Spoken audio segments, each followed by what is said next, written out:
If you've been told you need a hysterectomy, or maybe you've already had one, chances are that nobody told you, or maybe you're confused about, well, what actually happens to your hormones? Sometimes people think that losing their uterus is the same as losing your ovaries. Spoiler alert, it's not. I'm Dr. Amy Brenner, and today we're going to talk about what happens to your hormones after a hysterectomy. The first thing is we just want to get the language right of what does a hysterectomy actually mean. Before we talk hormones, let's talk terminology, because a lot of people think that having a hysterectomy means that they're also going to have their ovaries taken out. The word hysterectomy actually just means removal of the uterus. Hyster is a Greek word for uterus. Ectomy means removal of. So hysterectomy is just removing the uterus. Now, if you have your ovaries removed, the medical term for that is oophorectomy. Certainly, if you have both of your ovaries out, which are the major hormone-producing organs for women, it's absolutely going to affect your hormone status. And we call that a surgical menopause. And if your ovaries are removed, again, that's called an oophorectomy, then your hormones are going to be non-existent. But what happens when you actually just keep your ovaries with a hysterectomy? Sometimes patients will call that a partial hysterectomy. We don't really use that as physicians. We call a total hysterectomy, which means removal of the uterus and the cervix, which is just the lower portion of the uterus. When we talk about removing the ovaries, then we will call it total hysterectomy with oophorectomy, either one side or both. But let's now get into the meat of it is, well, what happens if you just have a hysterectomy?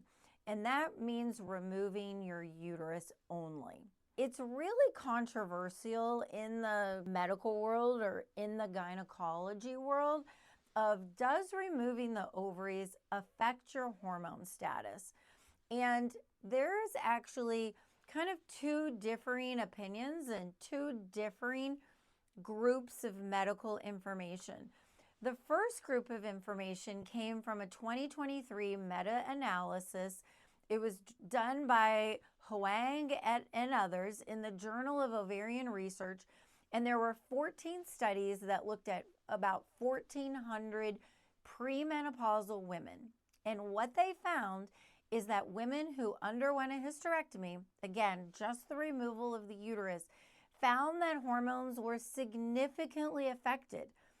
The FSH, which is a brain hormone that goes up when the brain thinks there isn't enough estrogen around, that went up. Inhibin B went down, which means there's fewer growing follicles in the ovary. And another brain hormone called LH went up.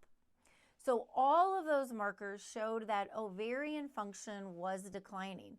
And it does actually make sense, because as a gynecologic surgeon, when I'm removing the uterus, I'm not cutting off the main blood flow to the ovaries, which is in what's called the infundibulopelvic ligament, but I am cutting the utero-ovarian ligament, which does have some blood flow to the ovaries. It's not the main blood flow for the ovaries, but it is a significant portion. So this study actually makes sense to me that it does slightly affect ovarian function and ovarian hormone production. There is a second group of studies that says that removing the uterus alone did not affect the hormones. So it's really controversial in the medical literature of, does just removing the uterus affect ovarian hormones or not? In my clinical experience, I found basically the same thing as what the literature says, is sometimes it does and sometimes it doesn't. I think there's another study out there that shows that women who have a hysterectomy do go through menopause 1 to 2 years earlier than their counterparts who did not have a hysterectomy. The average age of menopause is 52, so maybe you would go through menopause at 50, 2 years earlier. The question I get as a practitioner is, well, how will I know when I go through menopause? Because the definition of menopause means no period for a year. Typically, women do start having symptoms of menopause: hot flashes, night sweats, vaginal dryness, sleeping issues, maybe some weight gain, low libido, mood issues. Those are common symptoms of hormonal decline. But some women, and I think these are actually the unlucky women, that actually don't have any symptoms as their hormones decline. And the reason why I say it's unlucky is I think those symptoms of menopause are similar to the check engine light on your car. It's a little warning light of something is not right. I recommend, if women aren't having hormonal symptoms, that when they get close to menopause, maybe late 40s, early 50s, to get periodic blood work and check that FSH, that brain hormone, and an estradiol level to see where you are on the spectrum. Because we're going to talk in a little bit about all of the benefits of hormone replacement. Now let's move into, well, what happens if you have your ovaries taken out? Again, the medical term for that is oophorectomy, or if we're moving both of them, a bilateral oophorectomy. And that is immediate surgical menopause. Typically, women's hormones decline by the time they get into the recovery room.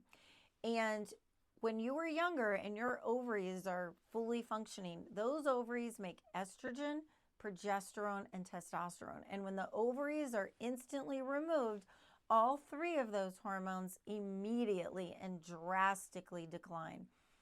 There was one study, it was called the Rancho Bernardo study in 2000, found that women who had a bilateral oophorectomy, that even their testosterone levels were about 50% lower than women who had their ovaries intact.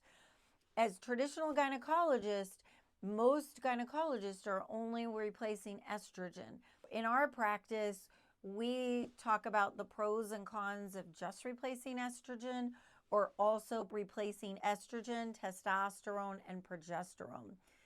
Testosterone matters a lot. It really helps with energy, libido, muscle mass, mood, and bone strength.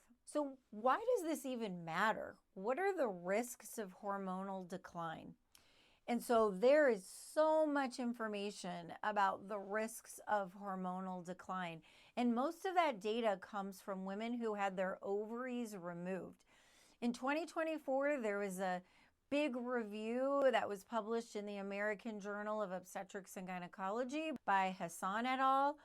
And showed that when women had their ovaries removed prior to menopause, there was about a 20% increased risk of cardiovascular disease, coronary heart disease, and stroke.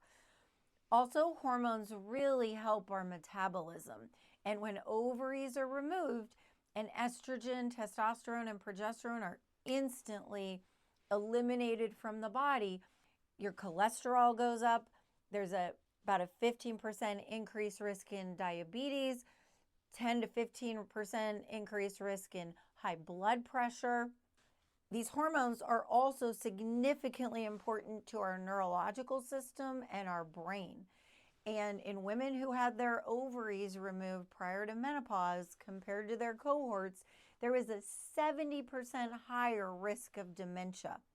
There's also an increased risk of Parkinson's disease and about a 40% in this study increased risk of depression. These hormones also really significantly affect our bones, and estrogen and testosterone deficiency definitely causes a decline in bone density and increases the risk of osteopenia and osteoporosis. So, if you want the diseases of aging, have your ovaries removed and not replace them with hormones. There's also an increased risk of death of having the ovaries removed without replacing hormones. There was a Canadian study with over 200,000 women that said that women who were in their 40s and had their ovaries taken out had a 31% higher risk of all-cause mortality. There is so much that our hormones do, and ovaries and the hormones that they make are so important. What does that really mean? So if you are planning to get a hysterectomy, or somebody tells you that a hysterectomy is recommended or an option, should you take your ovaries out or not? I already told you about the risks of having your ovaries taken out. Now, those risks, remember, are without replacing hormones. We'll get to what hormone replacement does in a minute. So that background I just gave you just really sets the stage of the importance of these hormones for medical problems and overall mortality. In general, as gynecologists, we used to say, let's leave the ovaries until you're 65. And then recently there was a study published in the British Medical Journal that looked at 200,000 women, and that recommendation really changed. And it was also reinforced in an ACOG bulletin that says, you know what, let's move that closer to 50 because the ovaries aren't really doing too much.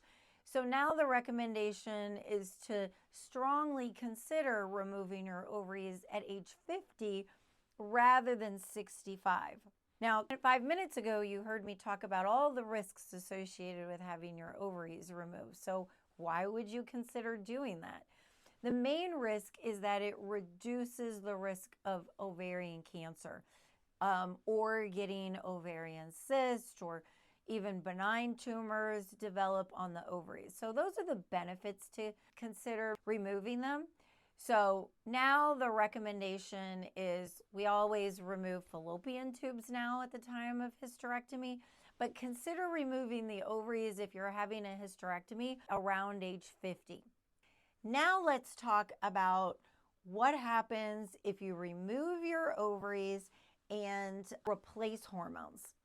We've already heard without hormones, you're at increased risk of cardiovascular disease, neurological disease, bone loss, and metabolic disease. And there is actually some significant data showing that when we take your ovaries out and we replace estrogen, most of the data is on estrogen. We don't have a ton of data on testosterone supplementation, but there's a lot of data that shows that when we replace estrogen, that those risks of removing the ovaries go back to baseline. Hopefully I didn't confuse you even more. It's a very intimate discussion and really needs to be individualized.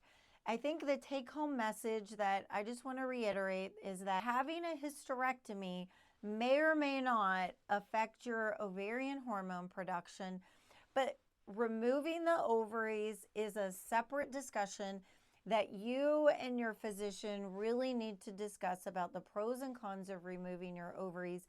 And if you do choose to remove your ovaries, that I would highly recommend you consider hormone replacement therapy with at a minimum of estradiol therapy. But for a more Cadillac approach and a more comprehensive approach to replace all of the hormones that the ovary made, estrogen, progesterone, and testosterone. I don't think that is what most gynecologists do. And I think it's a nuanced conversation about what hormones should be replaced when needed or when the ovaries are removed.